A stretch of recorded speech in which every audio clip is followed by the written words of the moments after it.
دوستان عزیز سلام.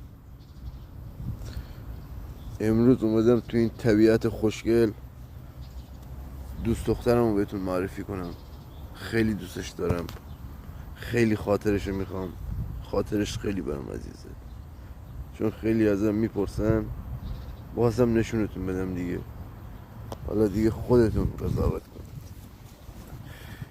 بایست. ای بابا سلام. عشقم، عشقم، نفسم، این نفس خودمه، این عشق اول و آخرمه.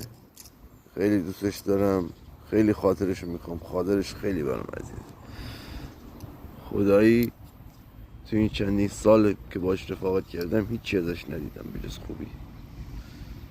همیشه میوه‌امو پوست میگیره،